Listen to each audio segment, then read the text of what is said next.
The ship arrived in port perfectly intact, sails rigged, cargo untouched, breakfast still warm on the table, but every single person aboard had vanished without a trace. On December 4th, 1872, the merchant brig Mary Celeste was spotted drifting off the coast of Portugal.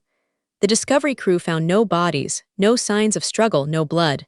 What they found instead was something far more unsettling, evidence of life interrupted mid-moment. The ship's log ended abruptly. Personal belongings lay scattered. And the crew, 7 sailors and the captain's family, had simply ceased to exist from that vessel. But here's where the courtroom skeptic must step in. The legend that grew around the Mary Celeste is wildly different from what the evidence actually shows. Popular accounts claim the ship was found in pristine condition, as if its inhabitants evaporated into thin air. That's the story. Now let's examine what the salvage crew actually reported. The Mary Celeste wasn't pristine. The ship's forward hatch was open. The lifeboat was missing. The galley showed signs of hasty abandonment. So the first question becomes, did the crew jump ship voluntarily, or were they forced overboard? The evidence leans toward voluntary evacuation, but let's follow the thread. Captain Benjamin Briggs commanded the Mary Celeste. He was a respected, sober, experienced mariner, not a reckless drunk as later accounts suggested. His wife and 2-year-old daughter sailed with him, along with 7 crew members. That detail matters. Why would a captain bring his family aboard if he expected danger? Now here's the prosecution's case. Pirates attacked, or mutiny erupted, or some catastrophe forced them into the boats. Except, and this is crucial, the cargo was never touched.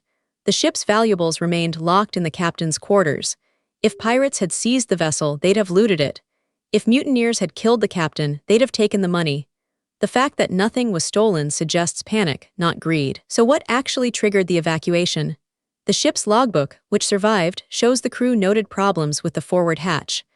One plausible explanation emerges from the evidence. The cargo shifted in rough seas, damaging the hull's integrity. The captain, fearing the ship would sink, ordered everyone into the lifeboat as a precaution. But here's where the defense counters.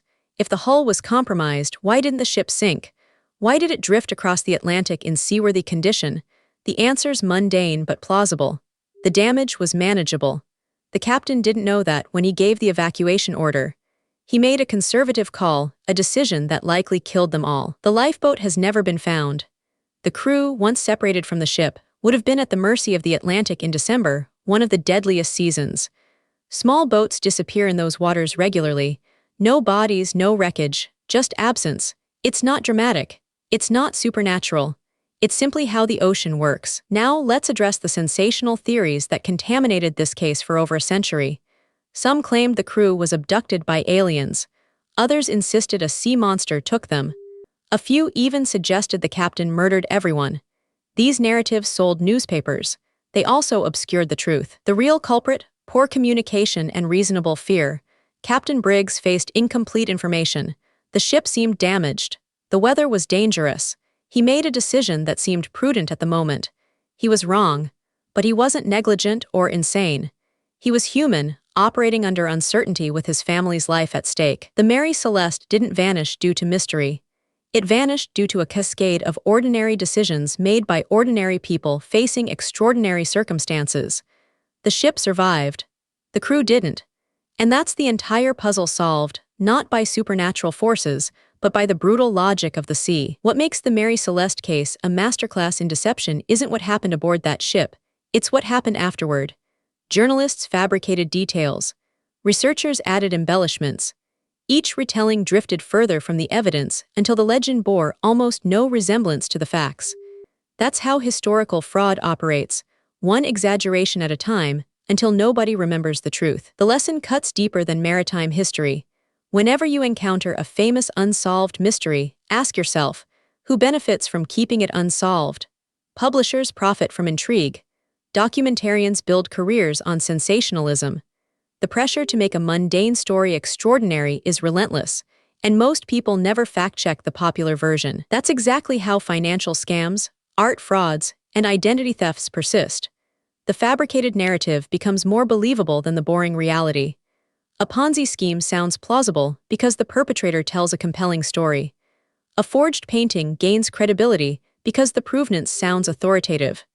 The Mary Celeste teaches us to distrust the narrative and demand the evidence. The ship itself outlived its infamy by decades, serving under different names and different crews until a fire destroyed it in 1885. No curse, no mystery, just a vessel that did what ships do. It floated, worked, and eventually burned. The mundane ending matches the mundane cause. Reality rarely delivers the spectacle we crave. The Mary Celeste mystery dissolves when you apply rigorous skepticism to the available evidence. No supernatural forces explain the crew's disappearance. No elaborate conspiracy. Just a captain making a defensive decision, a lifeboat lost to the sea, and a ship that sailed on without them. The truth isn't mysterious. It's just harder to sell. Subscribe. Every week we expose how legends overtake facts. From cold